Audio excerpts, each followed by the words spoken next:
আসসালামু আলাইকুম। বিজ্ঞান অনুসন্ধান চ্যানেলে আপনাদের স্বাগতম। আজকে আমরা সংখ্যার একটা অঙ্ক শিখব। সেটি হচ্ছে কোন সংখ্যাকে কোন ক্ষুদ্রতম সংখ্যা দ্বারা গুণ বা ভাগ করলে সেই গুণফল বা ভাগফল হবে পূর্ণবর্গ সংখ্যা। এই জাতীয় একটা অঙ্ক শিখব। এইখানে একটা অঙ্ক আছে, দেখেন, যে এত সংখ্যাটিকে কোন ক্ষুদ্রতম সংখ্যা দ্বারা ভাগ করলে ভাগফল পূর্ণবর্গ সংখ্যা হবে। ভাগ করলে ভাগফল পূর্ণবর্গ সংখ্যা হবে। এটাকে গুণ করলেও গুণফল পূর্ণবর্গ সংখ্যা হবে, জিনিসটা একইভাবে হবে। তো অঙ্কটা করার জন্য প্রথমেই আমাকে কি করতে হবে, এই সংখ্যাটিকে মৌলিক উৎপাদকে ভাগ করতে হবে। এটা হলো 21 9 5 2। মৌলিক উৎপাদক ভাগ করলে 2 দিয়ে করলে 2 একে 2। এবার 1 দিয়ে যায় না, 2 ঘর নেব, 2 ঘর নিলে অটোমেটিক একটা শূন্য বসবে। 9 দুগুণে 18, হাত থাকে 1, 15 আসবে, 7 দুগুণে 14, হাত থাকে 1, 6 দুগুণে 12। এটাকে আবার দিতে গেলে 5 দুগুণে 10। এটা যদি ভাগ করলে 4 দুগুণে 8, 1, 8 দুগুণে 16, আর 16, 8 দুগুণে 16। এটাকে যদি ভাগ করলে 5 দুগুণে 4 দুগুণে 2 দুগুণে 4, আর 1 আসে, 7 দুগুণে 14, 4 দুগুণে 8, 4 দুগুণে 8। এইটাকে আবার 2 দিয়ে ভাগ করলে কত হবে? 2 একে 2, 3 দুগুণে 6, হাত থেকে 1, 7 দুগুণে 14, আর 2 দুগুণে 4। এটাকে আবার 2 দিয়ে ভাগ যাবে, এটা 2 ঘর নিব, 6 দুগুণে 12, হাত থেকে 1, 8 দুগুণে 16, হাত থেকে 1, আর 6 দুগুণে 12। এটাকে আবার 2 দিয়ে ভাগ যাবে, 3 দুগুণে 6, 4 দুগুণে 8, 3 দুগুণে 6। এটাকে 3 দিয়ে ভাগ করা যায় কিনা একটু দেখি। এটাকে 2 দিয়ে যাবে না, 2 দিয়ে ভাগ যাবে শুধুমাত্র জোড় সংখ্যা হলে, শেষ সংখ্যা। এটাকে 3 দিয়ে দিলে 3 একে 3, 3 একে 3, 13। 13কে 3 দিয়ে ভাগ করা যায় না, 3 দিয়ে হবে না, 5 দিয়ে হবে না, কারণ লাস্টে 5 অথবা শূন্য হতে হবে। 7 দিয়ে যাবে, 4 7 28, 5 7 35, 4 7 28, 28, 29 30 31 32 33 34। তাহলে 6 হচ্ছে, 6 আর 63, 7 9 63। আমরা 7 দিয়ে যাবে,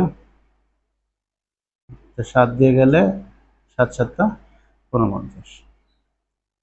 তো আমাদের এই পর্যন্ত মেন কাজ। এখন সংখ্যাগুলো, উৎপাদকগুলো কি কি আসছে একটু দেখে নিই। উৎপাদকগুলো হচ্ছে 1 2 3 4 5 6, 6টা। তাহলে এখানে আমার উৎপাদকগুলো হচ্ছে 6টা। তাহলে 6টা, 1 2 3 4 5 6, 1 2 3 4 5 6, আর এখানে 3টা, 7 গুণ 7 গুণ 7। এখন এই 6টার জন্য আমি লিখতে পারি 2 পাওয়ার 6 গুণ এই 7টার জন্য 7 পাওয়ার এইটাকে আমরা জোড় সংখ্যা আকারে লিখবো। তাহলে এখানে যেমন 2 পাওয়ার 6 জোড় সংখ্যা ছিল, এখানে 3 হচ্ছে। 3 না লিখে আমরা লিখবো 7 পাওয়ার, এই দুইটাকে নিয়ে 7 পাওয়ার 2 গুণ 7, একটা 7 থাকলো। এইখানেই মূল বিষয়, যে যদি এইখানে একটা 7 বাকি আছে, আমরা যদি টোটাল সংখ্যাটাকে এই 7 দ্বারা ভাগ করি, তাহলে এই 7 এই 7 কাটা যাবে। কাটা গেলে এই দুইটা থাকবে, যেটা 2 পাওয়ার 6 আর গুণ 2 পাওয়ার 7 পাওয়ার 2, এই দুইটা হবে পূর্ণবর্গ সংখ্যা। অর্থাৎ এটাকে যদি 7 দ্বারা ভাগ করা যায়, তবে আমরা এটা যে ভাগফলটা পাবো সেটা হলো পূর্ণবর্গ সংখ্যা। আবার যদি এই সংখ্যাটাকেই, এই যে 2 পাওয়ার 6 গুণ 7 পাওয়ার 2 গুণ 7, এই সংখ্যাটাকে আমি যদি 7 দ্বারা গুণ করি, এই সংখ্যাটাকে যদি আমি 7 দ্বারা গুণ করি, তাহলে আবার এই 7 আর 7 হবে কত? 2 পাওয়ার 6, 7 পাওয়ার, এখানে কত হবে? এখানে হবে সব মিলায়ে এই 7 আর 7 2। তাহলে এটাও জোড় সংখ্যা, এটাও জোড় সংখ্যা, তখন হবে। অর্থাৎ 7 দ্বারা গুণ করলে এইটাও পূর্ণবর্গ সংখ্যা হবে। অর্থাৎ যে সংখ্যা দ্বারাই আমরা গুণ করি বা ভাগ করি, লাস্টের উৎপাদকটা যেটা বিজোড় থাকবে, সেই সংখ্যাটা দ্বারাই যদি আমরা গুণ বা ভাগ করি, তাহলে সেই সংখ্যাটা পূর্ণবর্গ সংখ্যা হবে। খুবই সহজ।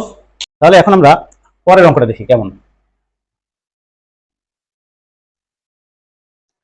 সরি, এখানে আমাদের একটা রেপ হবে বর্গের, ভুল হয়েছে, ক্ষমা সুন্দর দৃষ্টিতে দেখবেন আপনারা। এরপরে আমরা দ্বিতীয় অঙ্কটি করব। দ্বিতীয় অঙ্কটি হচ্ছে এই সংখ্যাটিকে ন্যূনতম কত দ্বারা গুণ করলে গুণফল একটি পূর্ণবর্গ সংখ্যা হবে। প্রথমে আমরা এই সংখ্যাটি তুলে নিব। 3 পাওয়ার 3, 4 পাওয়ার 3, 2 পাওয়ার 8। আচ্ছা, এরপরে এইটাকে মৌলিক উৎপাদকে ভেঙে নিব। মৌলিক উৎপাদক সেটা কিভাবে? সূচক যে আমরা আগে যদি করা থাকে তাহলে বুঝতে সহজ হবে। এটাকে 3, 25, 75, এটা হলো 36, 36 গুণ 2, 36 দুগুণে 72। এরপরে 3 পাওয়ার 3, 4 পাওয়ার 3 আর 2 পাওয়ার 8। এই সংখ্যাগুলোকে, এই দুইটা সংখ্যাকে আমি বর্গ করে নেব। তাহলে এখানে 3 থাকলো, আর এই যে 3, এই 3 আর এই 3 পাশাপাশি লিখলাম। 3 পাওয়ার 3।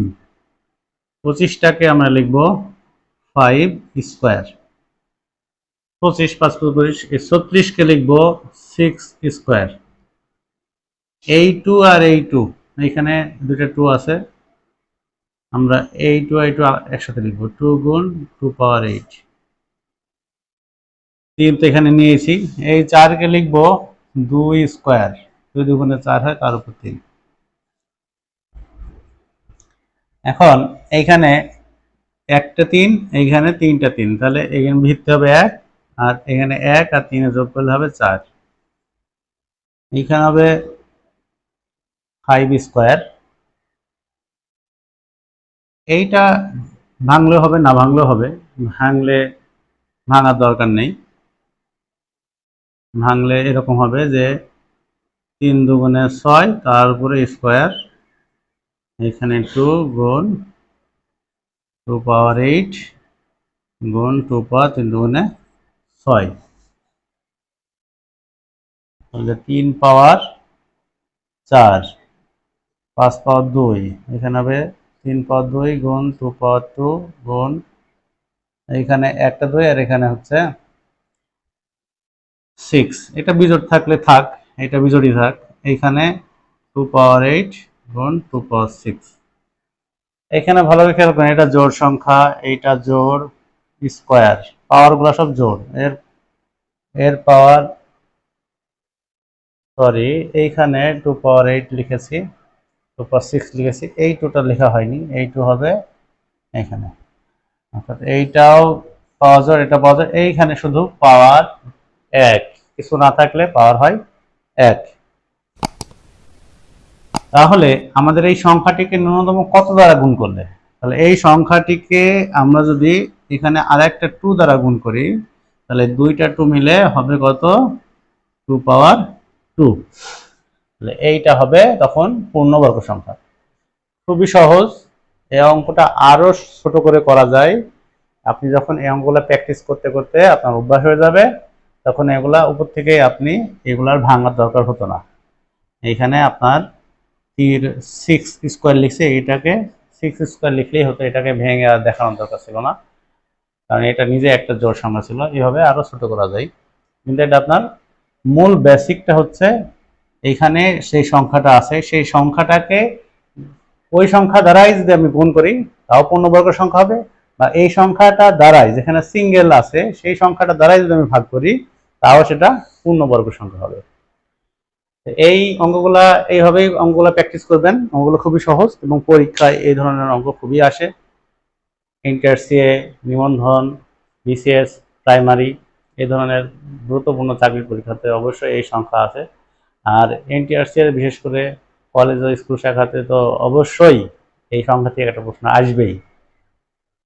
তো ভিডিওটি আপনার কেমন লাগলো? আপনারা যদি অঙ্কটি শিখে ভালো লাগে তাহলে অবশ্যই আমাদের চ্যানেলটি সাবস্ক্রাইব করবেন। ধন্যবাদ সবাইকে। আসসালামু আলাইকুম।